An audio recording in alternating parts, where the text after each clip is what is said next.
Hello, Hey, Andrea. how are ya? I'm well. How are you? I'm good. I wasn't sure whether we were recording this for like YouTube or anything like that, or whether it's just so we can see each other. One day it might find its way to YouTube, but Okay. it is not a today problem. Phew! Yeah, Because all this the is what way. you got right now. It's the present, not perfect. Can't get on all Yeah, the platforms. there you go. But I I like your, do. is that a horse in the background? Is that a horse? No, it's actually a woman. Oh, wow. Okay. It was the eye, the way the eye, Yeah, in yeah. the My way I friend thought, actually I did wasn't sure that. that was a mane. That's beautiful. Yeah. Thank you. Thank you. Yeah, very Yeah, cool. a good friend of mine did that. What was I? Oh, but I do use this to create reels. So Okay. yeah, and actually, uh, shortly before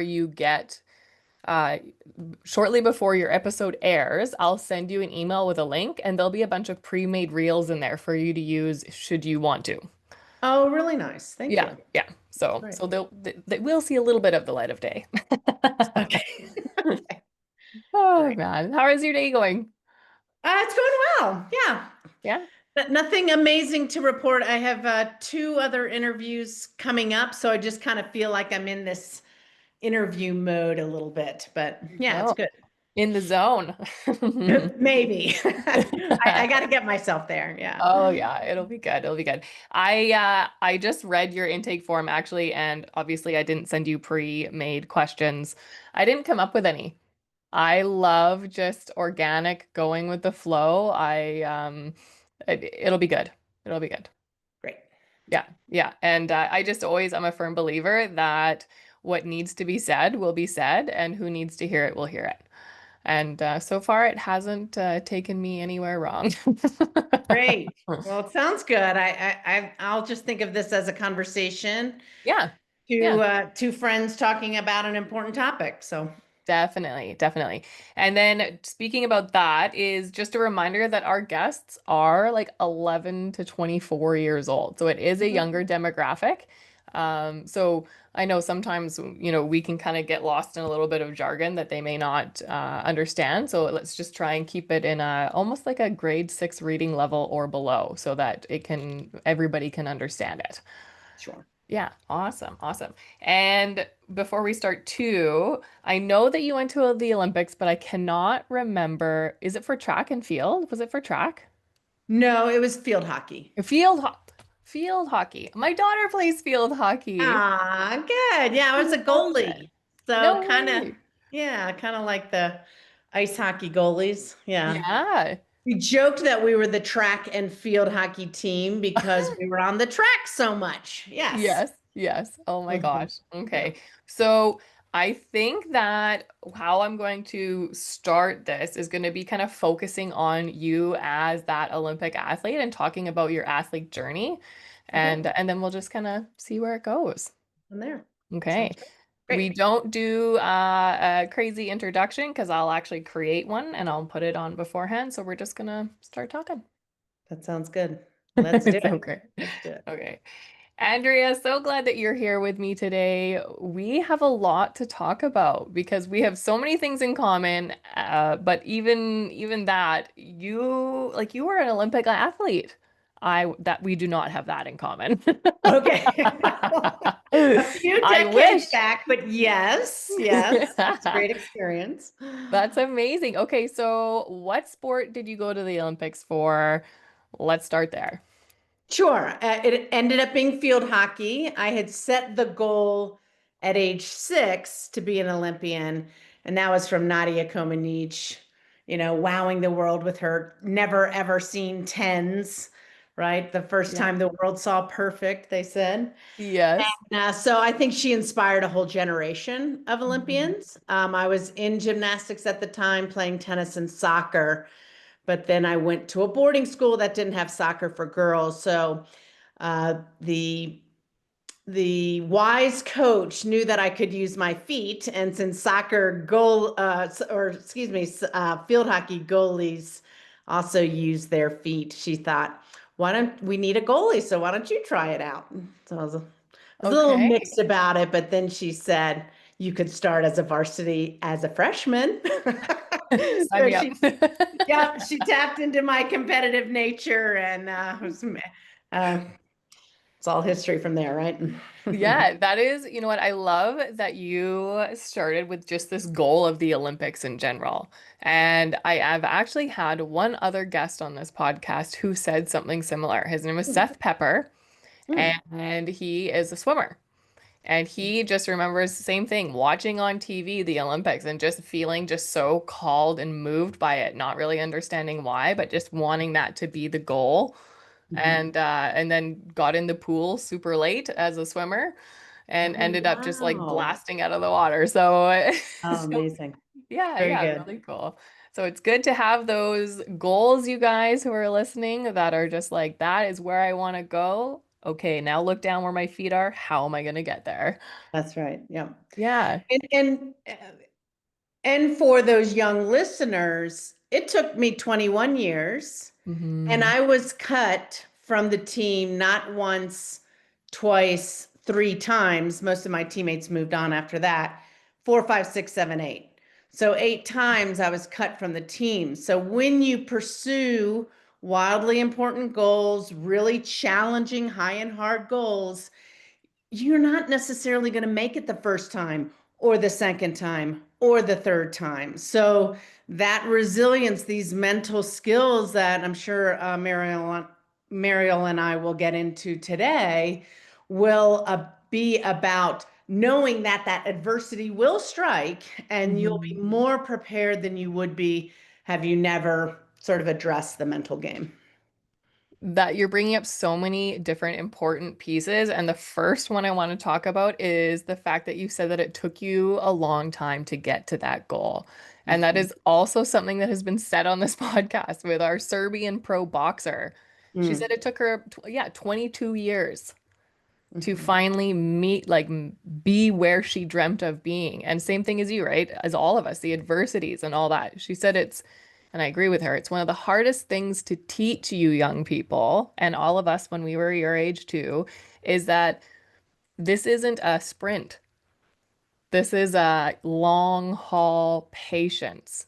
Show up every day, do the grind, build the grit, use these skills, and like just it'll happen, but it Well, won't and happen it's right also now. not a linear process, right? So it's a tick and a tack, and it's a fallback, and it's a leap forward, and it's a sidestep. It's just, that's kind of how success is. It's not Yeah. linear, it's kind of a swirly twirly. Yeah. So knowing that that could be the case can be helpful to say, oh, okay, I've heard this before. It's not going to be straightforward. And then I'm going to apply my mental skills. And look, I can't promise you that all the mental skills in the world, all the great coaching, everything kind of has to line up well. You're Yeah. injury free, the timing is right. It works to achieve some of those really important goals. You may or may not get there, but Hmm. that doesn't make you less of a person. So my Yes. whole book on the confident performer, rethinking mental performance for athletes, coaches, and parents is really about self-mastery and winning that inner game. Mm. Because amazingly enough, you're going to be able to win other situations because you have gone through challenges, you've learned about yourself, you understand who you are, what's important to you, your virtues, values, attributes, and it will pay off in some form or another. 100%. 100%. I agree with that. The other piece that I want to talk about is that you were playing multiple different sports. So this is something that comes up a lot with youth athletes, with parents wondering, should they only be playing one? Is it okay if they're playing tons of different things? And I find that there is a worry within parents that if their kids are playing multiple sports, that they won't necessarily get all the way, whatever that is, with one of them. But you did it. Well, I will say that research bears out that early specialization, easy for me to say, is not actually having the outcomes that we would have expected. Hmm. So earlier burnout, leaving the sport earlier because it's all you're doing. Hmm. And many Olympic athletes, those who went to the elite levels, even pro, played multiple sports. I think Hmm. it's good for the body, it's Yeah. good for the brain, it's good for learning growth, new teammates, new coaches, new exposure to different kinds of things. I feel like it's more sustainable. There's Hmm. such a pressure now. I mean, I was at IMG Academy, the most renowned early specialization, academy out there. And we started to do things a little bit differently as the research bore out that we could, prevent some of those overuse injuries, et cetera. Hmm. But the part is that there's a lot of forces, clubs, specialty clubs, Hmm. maybe it's even the dream of getting that Division 1 scholarship and now being paid to play Yeah. Division 1 and to go on to go pro. There's a lot of pressure to stay in one sport year round. I think it's showing up as not being necessarily the best path.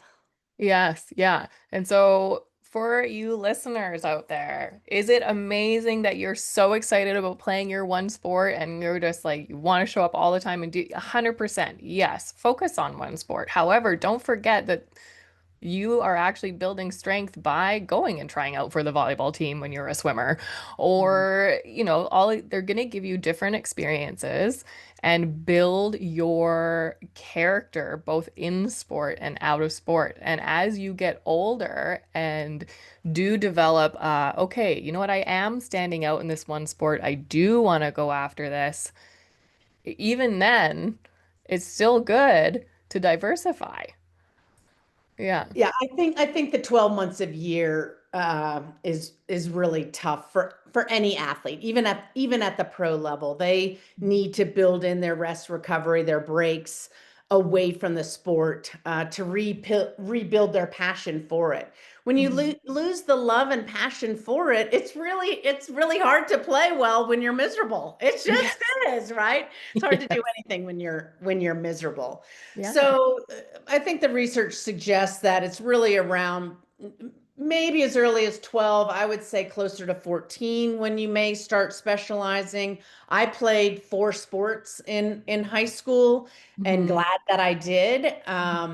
But so yes, if you are specializing, still be able to do other kinds of training and take a meaningful break away from your sport. So think long term, not just short and what's right in front of you.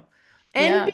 being discerning about which tournaments you need to show up for. I think these are good discussions with, you know, parents and with coaches and administrators, et cetera, is, Yeah. what are the key ones, not having to go to all of them. Yeah. Yeah. Now, we've mentioned rest a couple of times. For you, as an Olympic athlete, what did rest look like for you? Oh, well, that's current terminology. We Yeah. we we didn't rest that much. I'm kidding. I'm kidding. It really wasn't part of the conversation the way it is now. Okay. But I will say, like, even leading up to the Olympics, we'd have our 3 week build up and then a week kind of downtime, and then a 3 week build up and a week downtime as we Mhm. cycled through in preparation. Yeah. What did rest look like? I mean, I think sleep was certainly known Hmm. about. I was also one of the athletes, which I got criticized from one of my teammates. I always had other things kind of going on. So I was also doing a PhD, or at least taking classes toward the PhD. I had a kind of a side business where I had my summer camps, winter circle summer camps for field hockey. And I had a business where I was, speaking to groups and working with Division 1 teams. So I had other things that kept life interesting. Yeah. So when one area wasn't going so hot, I had other things to bounce me back up to feel good about. So Hmm. sometimes that's what happens when you're so focused on the one thing. And I'll describe my confident performer model in a minute because I think it can be a helpful visual. But when you have everything piled up into that performance and that doesn't go that well, then one, you fall further. And Hmm. two, it's harder to climb your way back up because you don't have the other important areas in your life. Hmm. So would it be helpful to talk about my kind of confident 100%. model? Okay. Yeah, please do. Okay. So it's pretty simple, but there's a lot of complexity in it. So you can imagine a pyramid, and at the bottom of the pyramid is human first identity. So I'm big on doing the deep dive and getting to know who you are, what's important to you, kind of the multiplicity of self. So you have identities in other areas, not just as an athlete, or Hmm. not just as a parent, or not just as a coach, that there's other identities. Then in the middle section is whole person healthy performer. And there I talk about the six fundamentals of health and performance. So performance actually rises out of being healthy. That's why mental health is finally getting its day. Certainly, we've given physical health its day, but that also includes breathing, fueling, hydrating, of course, sleeping, movement beyond just the skills of the sport or the conditioning of the sport, and then socio-emotional connecting, and that includes with yourself, and Hmm. then communing with nature. We got to go back big picture.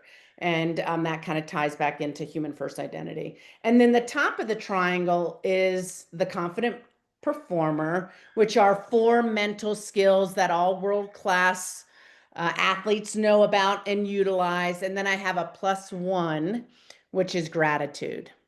So the four core is, breathing for performance, different types of breathing for different types of situations, self-talk, body language, those tied together, mental rehearsal, reviewing in advance, including your senses on what you want to have happen, even corrective mental rehearsal. So when you made a mistake, you're not beating yourself up, repeating, and training your brain in the wrong direction, right? We want to train it Hmm. in what we want, not what we don't want. So we could talk more Hmm. about that. And then, of course, goal setting. You got to know kind of the direction, and then you can not just outcome, but the performance and the process goals to support it. So that sounds, that's kind of a lot, but it helps athletes at least begin to have that foundation of mental health and performance, the fundamental health habits, and then the mental skills. Now, when we flip it upside down and everything goes into performance, that's what I mean by you're on a wobbly surface because you're on the Right. tip of the triangle instead of the base of the triangle. Yeah. Oh, that's such a good visual. I'm gonna have to make that into a visual and send it to you and tag you and use that for people. And I think that well, I know that it is really good for us to be naming these things because people don't talk about this in sport. Usually your coaches aren't talking about this. They're talking about, are you on time to practice? Here are the skills you need to do on, repetition, show up for games, do your best, boom. And that's kind of it, right? But if we want to be building these whole humans in sport and out, there just needs to be more guidance. And so here you are with this triangle, and you've literally laid it all out. You've named it and you've put it in priority levels so that we're able to go, oh, it's almost like it's a checklist. Mm-hmm. Have I done this? Yes. Check. Have I done this? Yes. Okay. And I did, right? And those checklists, they help us navigate our world. They really do. If it's on a checklist, I will get it done. If it is not, I probably won't. It ain't happening, honey. Right? Yes, yes. So that in itself is just such a powerful thing. And I would love to dive into what you talked about, like training our brains to what we want, not what we don't want. Because that's a big thing that we struggle with as high achieving athletes. Let me definitely address that, kind of get the right kinds of mental reps in. So Mhm. tie me back in if I go off to some other town. But I wanted to mention that my book also is very focused on the performance system.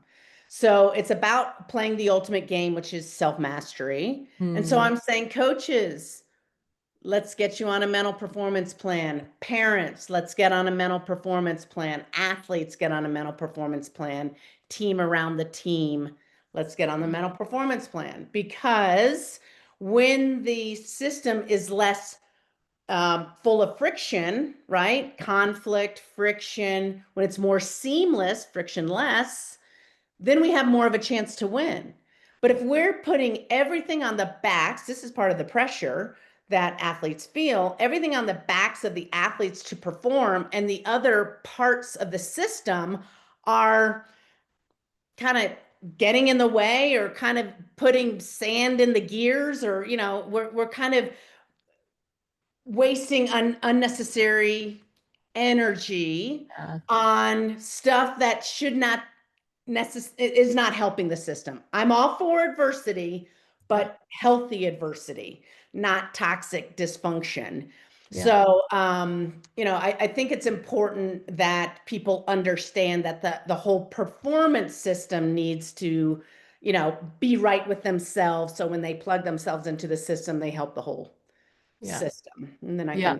can talk about mental reps, but any Yeah. thoughts about that? No, I agree with that. And it's just there's so much miscommunication. And like you said, it all does land on the backs of the players because it comes out in what everybody else can see, which is the outcome.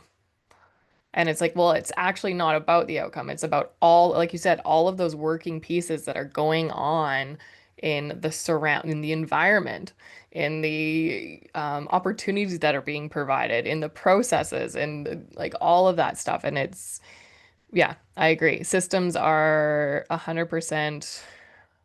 It's enabling and empowering our athletes to go out and actually uh, be their best and give their best if we are functioning in that manner. Yeah.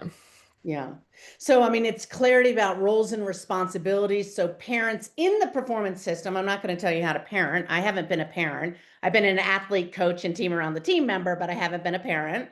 But if we understand our roles and responsibilities and then have an understanding of what everybody else's roles and responsibilities are, and then we Hmm. have the common goal. And I say that, most people, if I say, so what's the common goal? They tend to say winning.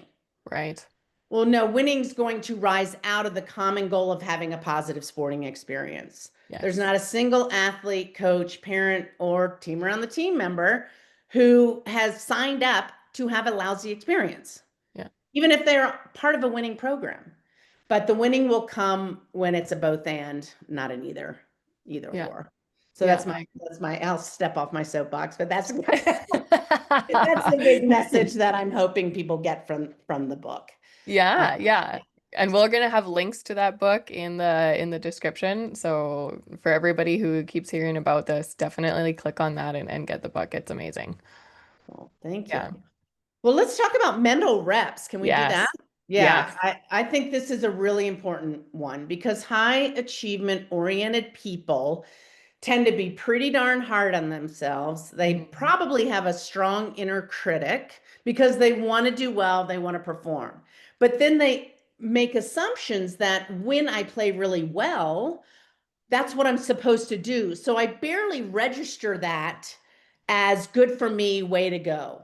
Well, the Mhm. brain loves the dopamine hit of celebration, high reward, Yeah. high fives. So Yeah. we got to, in our post-performance reviews, remember the things we did well, Mhm. and then the things we want to improve. Yes, there are things you probably didn't play a perfect game. I think most pros have never played a perfect game, right? Yeah. It's just not about perfection. Yeah. So we're looking for the things we could do better next time. And we do, instead of beating ourselves up, Hmm. we do a corrective imagery of what we want.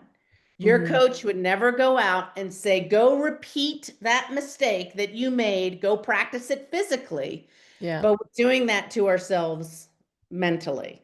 So Yeah. we're grooving neural pathways in our brain Hmm. by beating ourselves up and playing the thing that we don't want. And that's when we get fearful.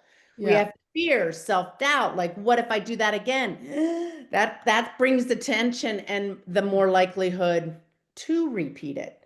So Yeah. instead we do a corrective imagery and then we figure out a deliberate practice on how to get better at that thing. So we're kind of moving it through our system and not getting it stuck emotionally, and which almost feels physiologically in our Hmm. system, which are kind of what the yips are, right?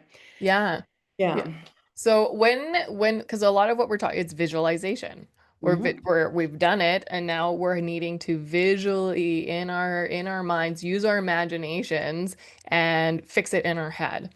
So how do we do that in a way? Like, I know the answer, but I want you to give the answer. How do we do that in a way that will create that in a lasting way in our head? Do you know what I'm trying to say?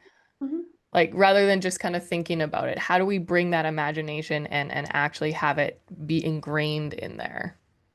Well, it when there's so much emotion tied to that mistake, like you're like, I let everybody down. This was so embarrassing, right? There's Hmm. this attachment to it. So we got to slow that down a little bit. Yeah. We got to recall the things we did well. I call it the 80-20 rule.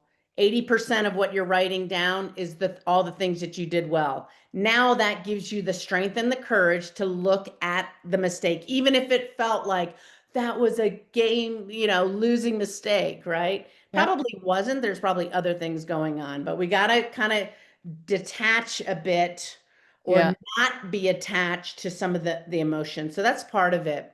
Kristen Neff is a researcher who has looked at self-compassion and self-development, and she's done a great job. I mean, I'm one of those people who beat myself up a lot. I Yeah. had to stop kind of journaling. I was pretty tough on myself. But she talks a lot about self-compassion and actually being self-compassion, kind of like how would I talk to my teammate about this? I wouldn't Hmm. scold them in the same way. So I'm going to talk to myself a little bit differently. Now, Hmm. when you're doing mental rehearsal, sometimes it's really not easy to unsee what we did. Yeah. So we maybe need to watch somebody else, a favorite player, or when you've done it in a highlight reel before and you did it really well. So you got to be able to see either somebody else do it or a time that you've done it well and Hmm. put that kind of on repeat. Watch it, close your eyes, see it, see if you can see it in your brain. Not yet.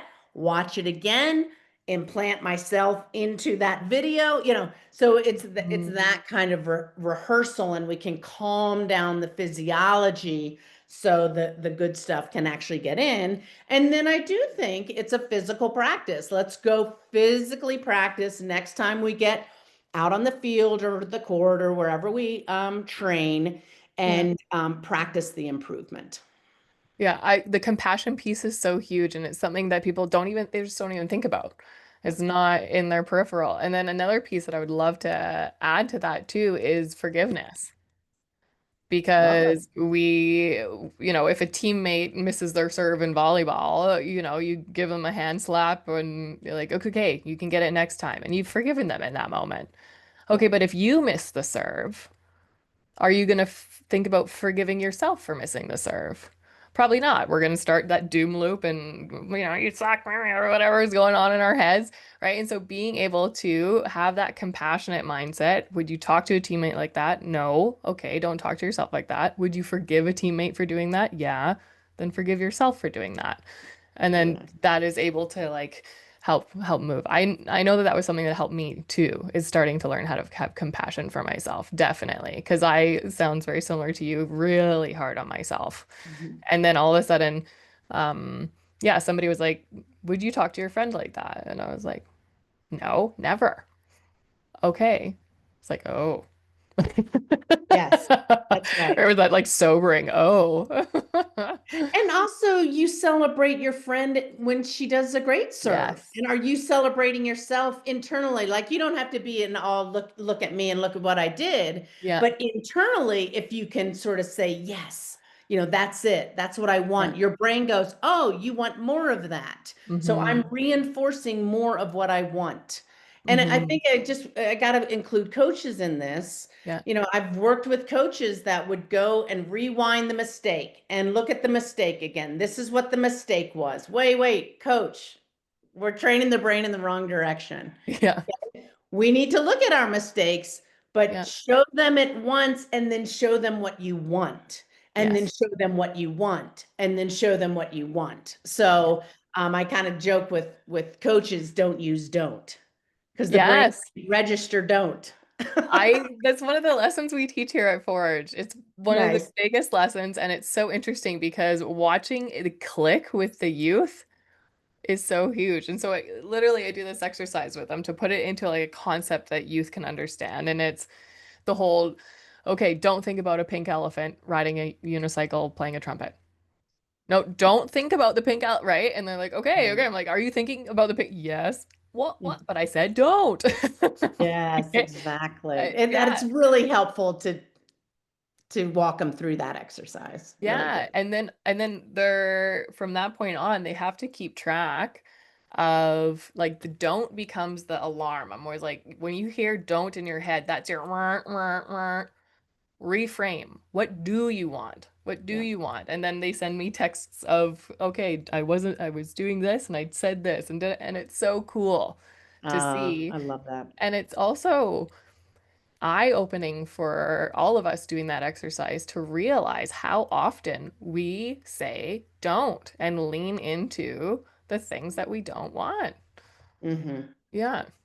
Well, and I was on the side of uh, uh, basically middle school age soccer athletes, and they were quite good. They were very, very competitive athletes. And a player made a mistake, and the coach on the sideline goes, "Why? Why?" The kid, looks over, scared, has stopped playing. The game's still going. Yeah. So I just kind of leaned in and whispered, "Tell them what you want. Yeah. Just tell them Yeah. what you want. Don't ask them why. Now they're in the thinking brain. We don't want them in the thinking brain. We want their body to be doing the work. Just tell them what you want, and Hmm. then review it later. But Yeah. Yeah. yelling why is not helping. It won't help. Yeah, totally. And Don't yell why. another thing that I find athletes, you're gonna know this one. It's be positive. Wouldn't it be lovely if we could all just be positive and stay in that positive state for so long and like, but do you have to be in a positive place in order to perform at a level that you can be proud of? Well, it's really interesting because I think the positivity comes in how you train, how you enter into a practice and learning environment. But in the zone of competing, I actually, as one of those identities, athlete identity, I talked about multiplicity of self. One of them's leader self, one of them's athlete or the role on the team, one of them's work and school, and then one of them's relationship. Hmm. So I want you to ramp up and be a fierce competitor, kind of alter ego style, Black Yeah. Mamba, right? Kobe Bryant and Serena had hers. I think she was Mufasa, and other athletes have gone in. They ramp up and are fiercely competitive. I Hmm. wouldn't call them being positive. Yeah. They might be thinking about what they can and what they can do and what they want, but I wouldn't call it like what we would traditionally think of Yes. positive. And they're not scolding their teammates if they're in a team environment. That's not going to be helpful either. Hmm. But then when they come off of the competitive field, now you're ramping down and into your next identity, which might be being a supportive, helpful teammate or being a kind son or daughter to your parents or whatever it might be. So Mm-hmm. I don't know whether that's really answering the question, but yeah, that I think a lot of, look, parents, spectators, they're trying to be helpful. They want to be involved, Yeah.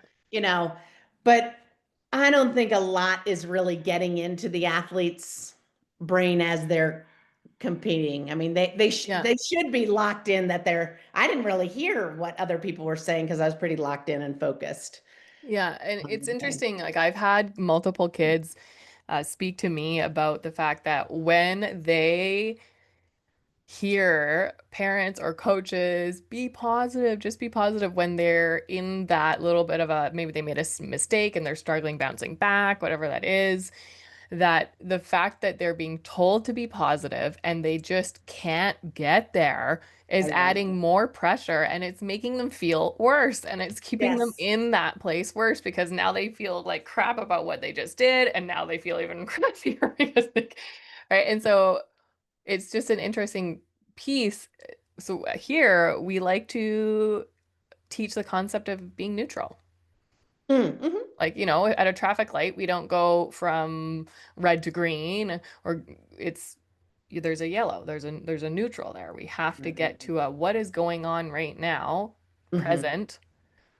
What are things I can hear, see, feel, like all those things just to Sure, bring sure. you into this present, like mindfulness, right? Bring you into that Yes. present moment. And now all of a sudden you're not feeling the anger or the frustration or whatever that is, and you're able to be neutral, and there's a possibility of you being able to be positive.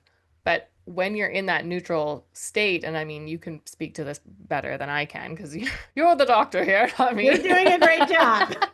But the like our physiology, the way our body responds, the way our body responds when we're in that like angsty state is that we're all tight and like "Ugh," and we can't perform very well when we're like that. But when we're Right. in a neutral place, our body is loose and relaxed. And so we can go and perform just the same as we could if we were in that like green or positive state.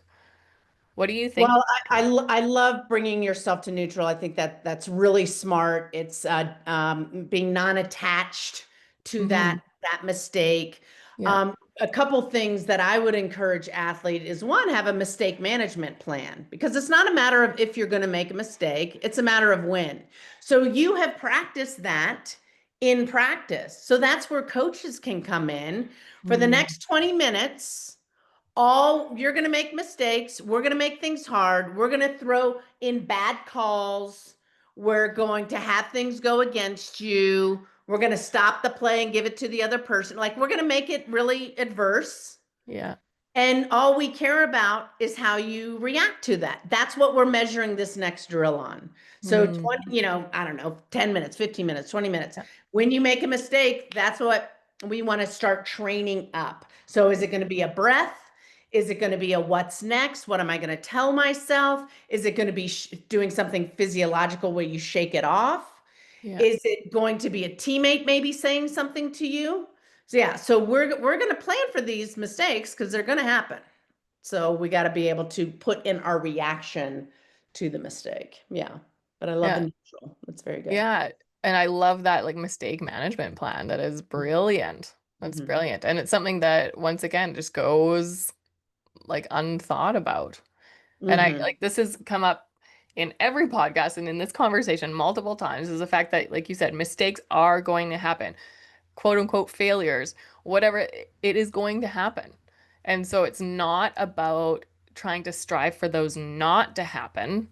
It's trying to equip ourselves, and that's what we're doing here with you guys, is like equipping ourselves to bounce back as quick as possible because I believe that that is where the pro and the top of the top really differentiate from the rest of us is the fact that they make the mistakes, they just boom, okay, what did I learn? Boom, here we go. And they keep going, right?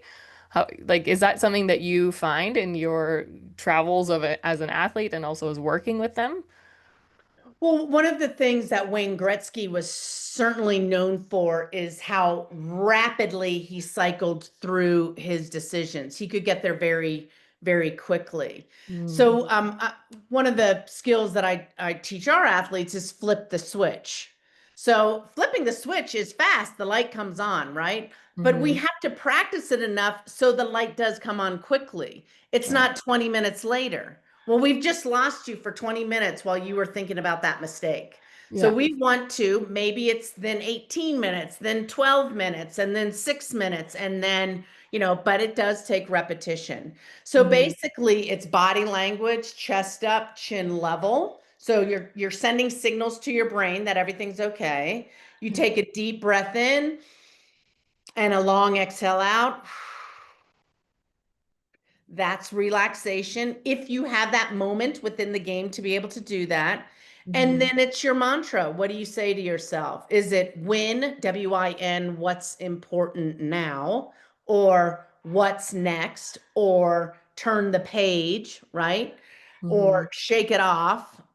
Yeah, so I think having something quick like that, and that is easily practiced. Like you could do that before you go into one of the classes maybe that you don't like as much, or you're about to take an exam, and Yeah. you can do chest up, chin level, deep breath in through the nose, long exhale out, and your mantra, I'm ready, I'm prepared. I've done the work, whatever it might Yeah. be. Lots Yeah. of different places to use that. Yeah. Did you have a specific mantra or do you?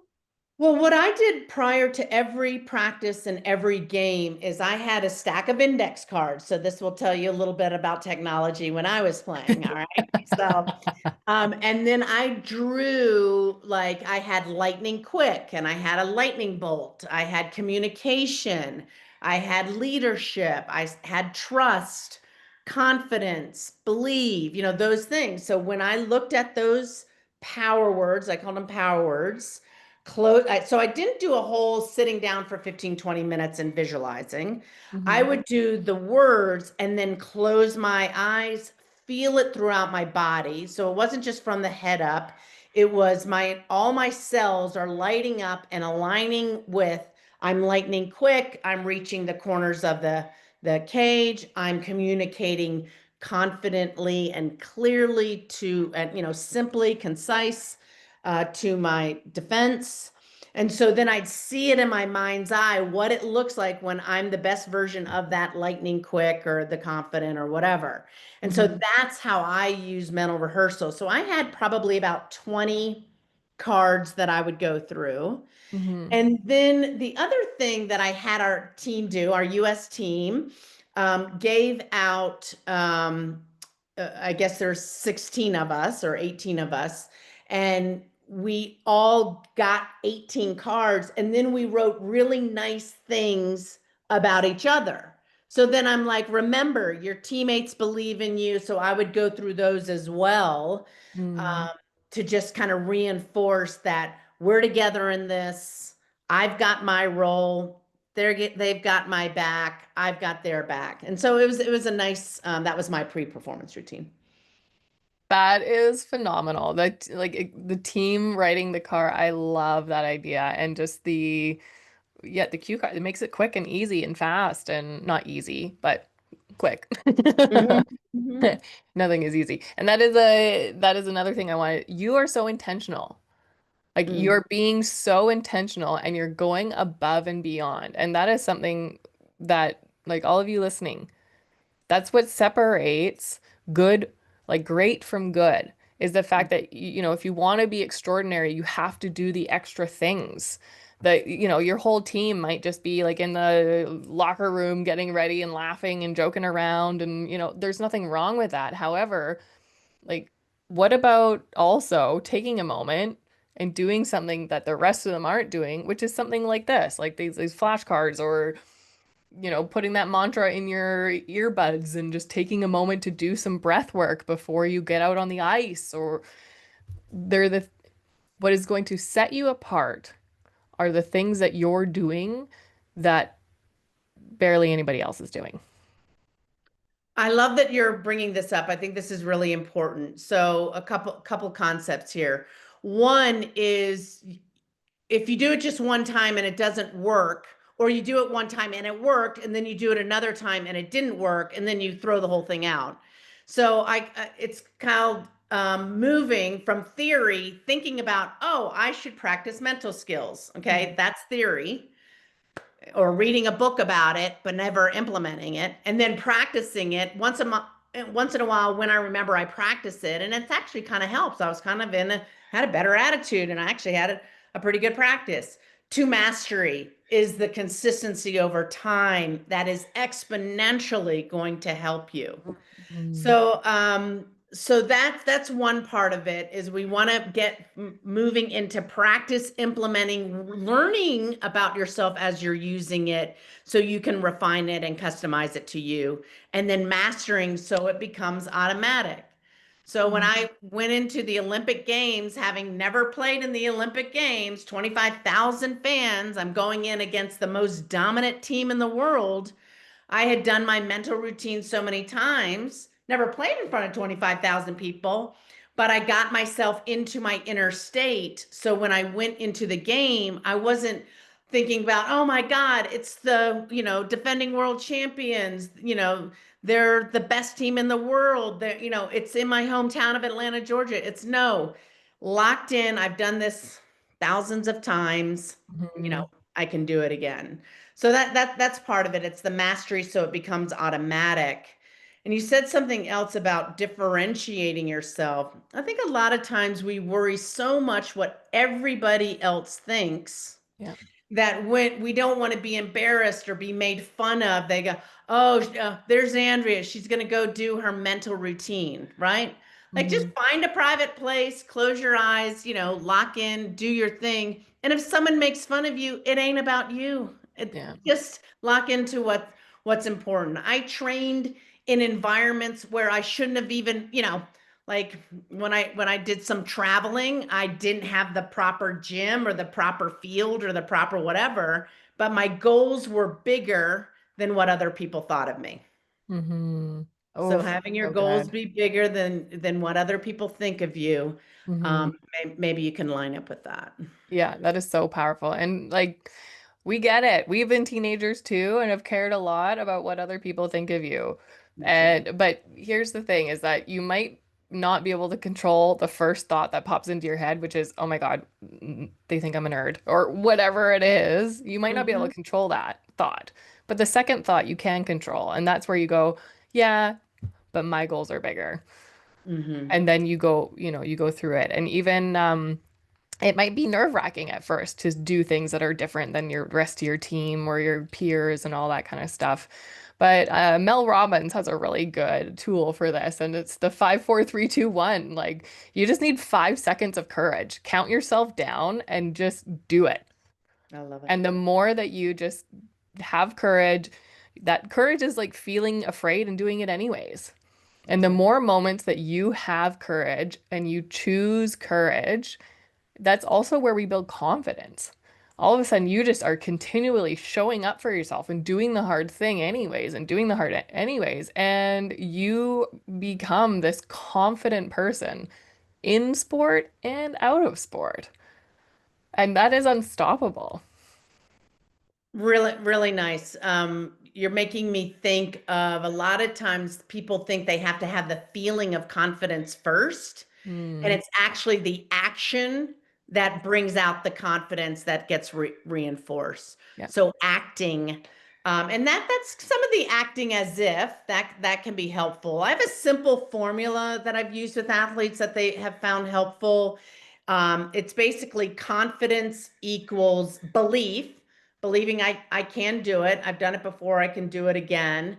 Pass success, right? And it may not Mhm. be in this particular situation, but I've been successful. I mean, here I am today. I could probably be successful again. So remembering your wins and then your preparation. So if Mhm. one of those areas are not where they kind of need to be, the other areas might be able to, you know, bolster you up.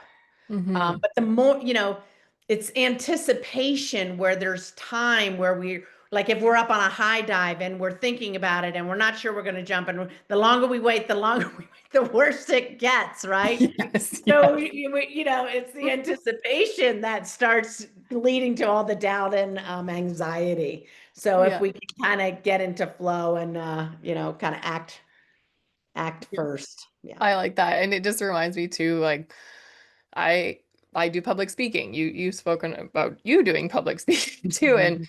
And it's interesting because it used to be that when I would go before I would go onto the stage, I would be the anticipation.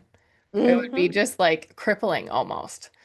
And then I had to get to the point where I just was I sat there and I behind the stage and I would do my breathing and I would just go, I would have my mantra. Let's go. That's mine. Let's go. Let's go, Mariel. Let's go. Because it doesn't matter if it's like exciting, let's go do this, or if I just made a mistake, it's a let's go, like recoup. Here we go. Right. And then that would give me the confidence to just be able to walk onto the stage. And this other piece too is the fact that I learned a few years, quite a few years ago now, but that feeling nervous and feeling excited actually are the same. And so we get to choose how we want to train our brain. When you get those feelings and your first thought is, I'm nervous, you're like, you're powerful enough. We are powerful enough to go, actually, I'm excited. Yeah. And it same thing, it's that repetition. Those butterflies, okay, just get them into formation. They don't need to leave. Just get them into Mhm. formation so that you can now utilize them to go and like spark what you're about to do. Well, yeah, I mean, it's choosing between spiraling up in the direction or spiraling downward, Yes. right? So I think people understanding that same feeling, that same physiology, knowing that can be helpful.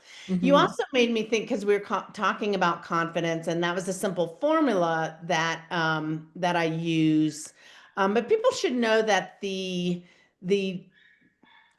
definition or the founding Latin root of confidence is confidere, which basically means whole or intense trust.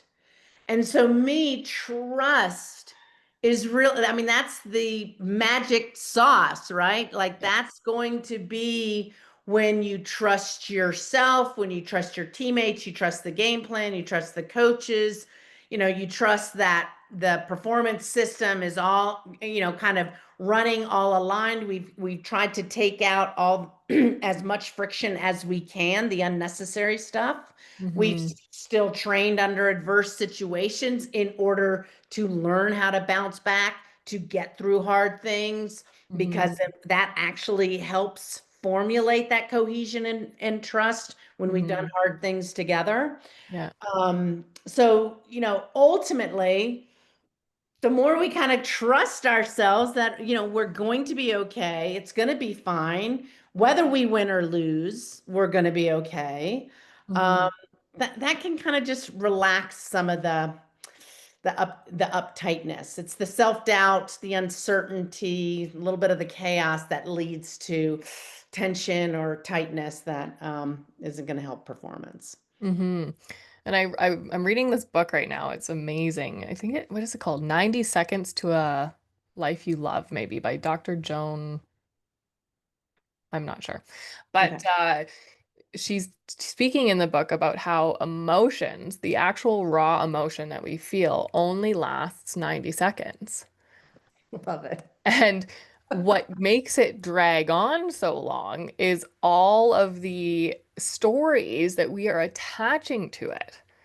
And so, if we are able to learn how to, when we feel that emotion, like the whole name it to tame it thing, right? Like, what am Mhm. I feeling? Okay, this is a valid emotion. Allow yourself to feel it and then be able to move forward.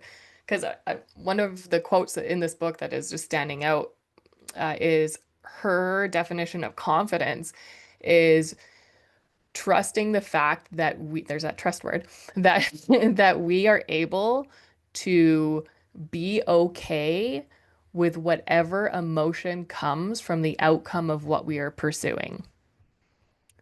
Right. And so a big piece of what we do with youth athletes and like with everybody is emotional regulation. Mhm. So like what would be a good way to help somebody regulate their emotions so that they can like build that confidence and know that it'll be okay no matter what?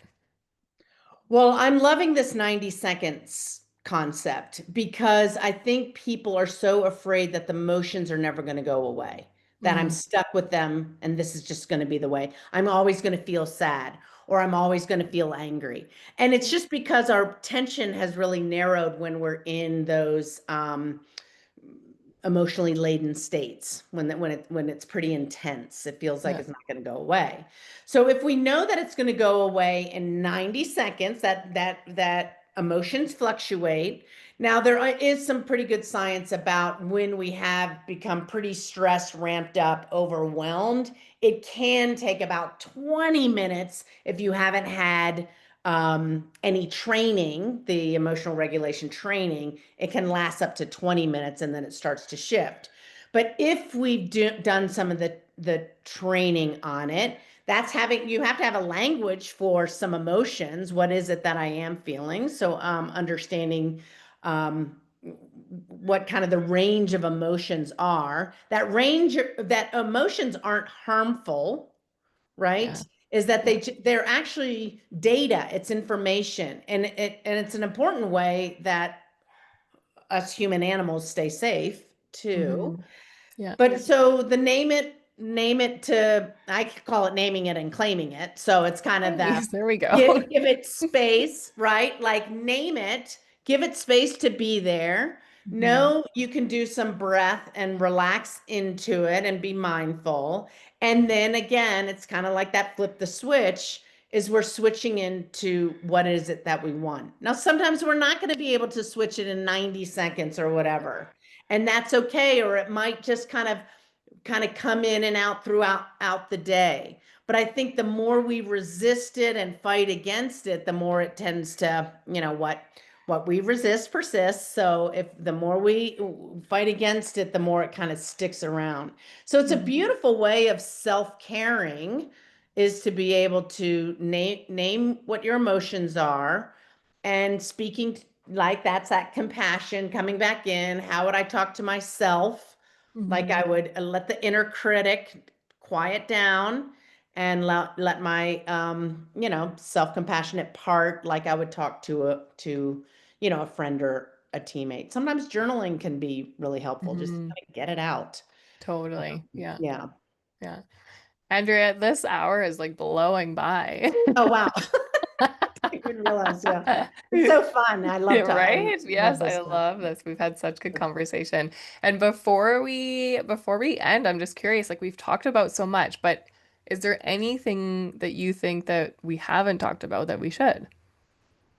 Well, you alluded to something that I thought might be helpful to our listeners is that David Baer has a new book out called A Changed Mind.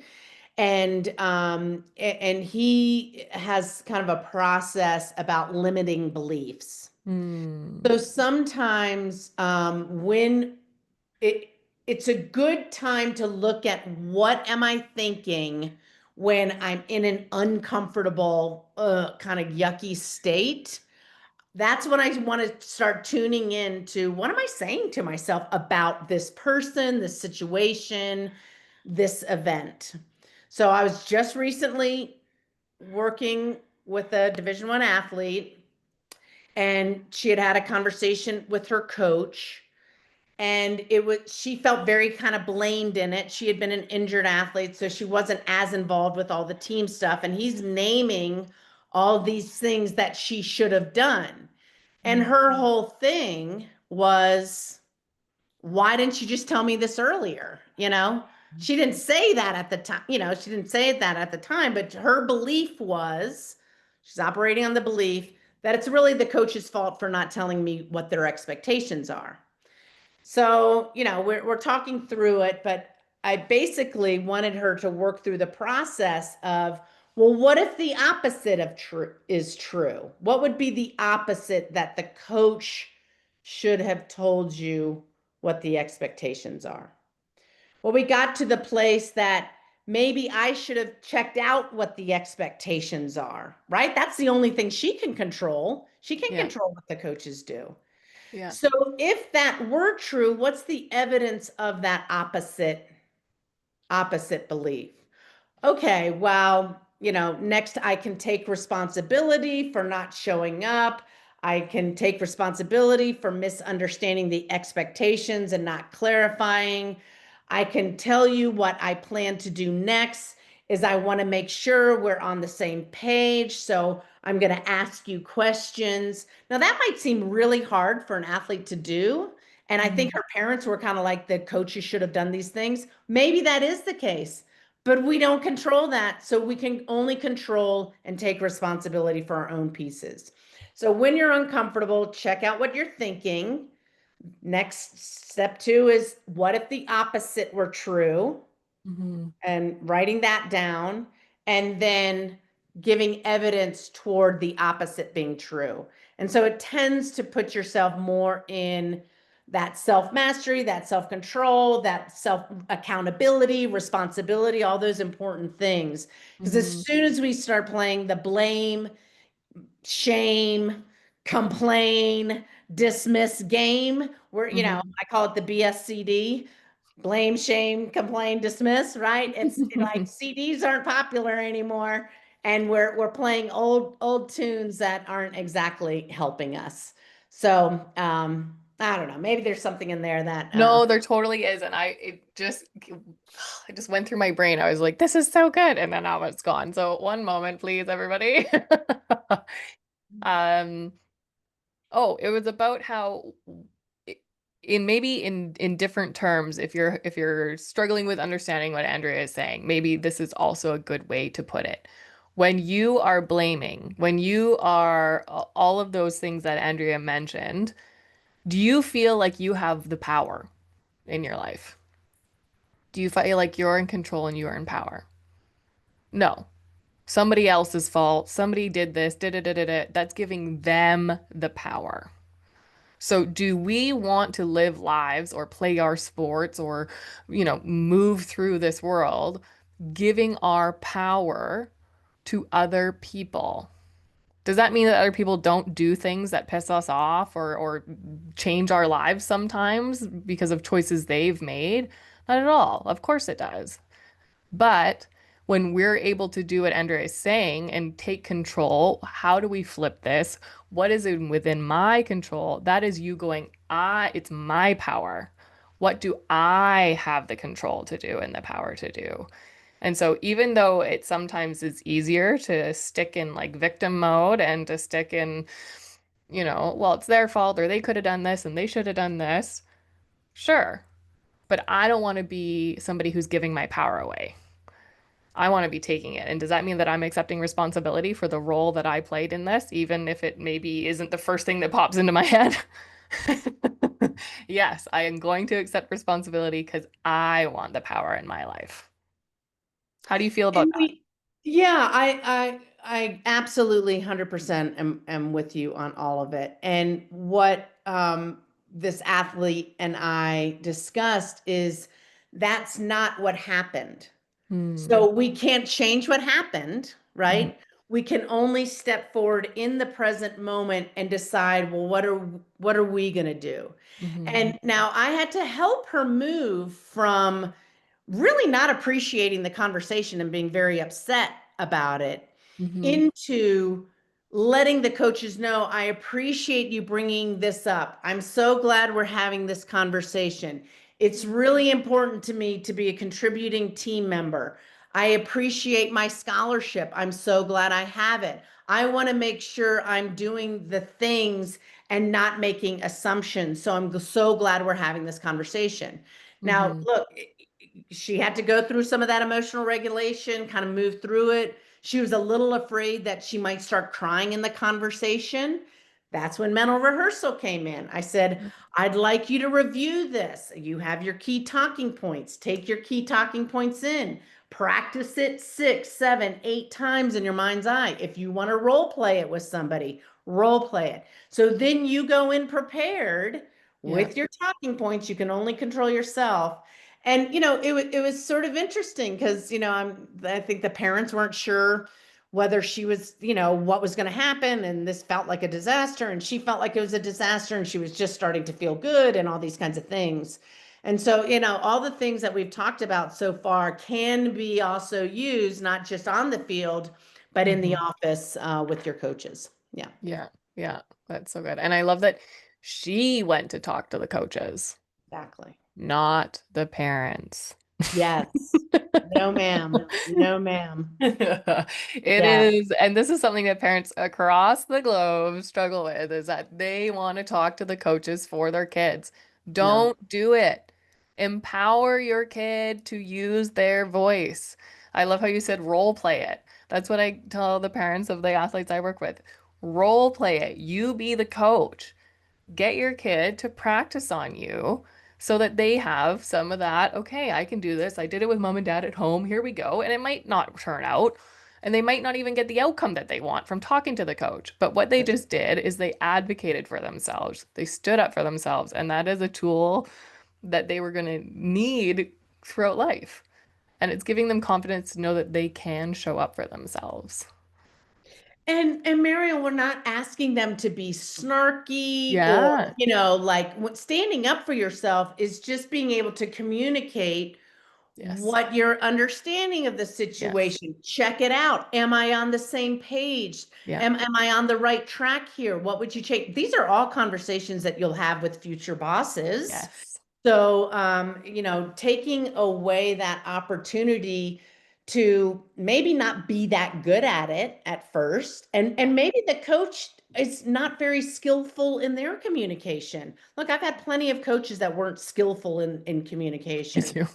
Right? I mean, yes, it's hurtful, and you wish they would, sound more like a psychologist than, a grumpy old coach who, hasn't developed their own skills, but at least you're coming at it in Hmm. a skillful way, lined up with your, virtues, your values, your characteristics, how you want to show up.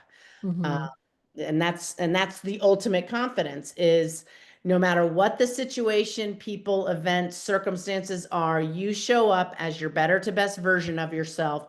Even if it's a totally new situation, you can Yeah. be open, curious, and interested in learning. And, things can probably turn out maybe in your favor. Oh, I love that. Andrea, thank you so much for coming on today. This has been a great conversation. I know there's so much gold in here for people. Like, this is one that you're gonna have to listen on repeat. I don't know about you, but when there's a good podcast, I download it and I listen to it multiple times because you get something different out of it every single time that you listen to it. And I feel like this podcast episode is definitely that. I So, appreciate it. Appreciate the opportunity to be on, and I'm so glad you're doing this. This is such a important message, especially now when student athletes are not seemingly having much fun, and confidence is shaken, and it's challenging, and they feel all this pressure. We want it to be fun. There mhm. are ways of making it better for yourself, regardless of the, situation and circumstances. So, yeah, I hope you start trying out some of these things and put them into practice. That's really where the rubber meets the road. So Yes, and thank I'm you. just gonna do one last. I just want to acknowledge you for the work that you've put into yourself from your athlete days all the way up till now. You've been curious about, how you can grow and evolve, and then you haven't kept that information to yourself. You have done everything you can to share that wealth of knowledge with people, and I mean that's how we create positive impact and change. And I know that you and I are in a very similar journey of just trying to change youth sports and families really, because parents too, providing them with support and coaches and so I just, yeah, I appreciate all that you are, who you are, and thank you for what you're doing for this. Thank you. Our youth are our future leaders. So Yes. selfishly, I want them to be forces for good. And I think athletics is the best training ground to develop leaders and great contributing team members. So keep up with your sports, friends, and I hope you have a great experience doing it. So thank you. Awesome. Until next time, everybody, train your mind, build your grit, and forge your legacy.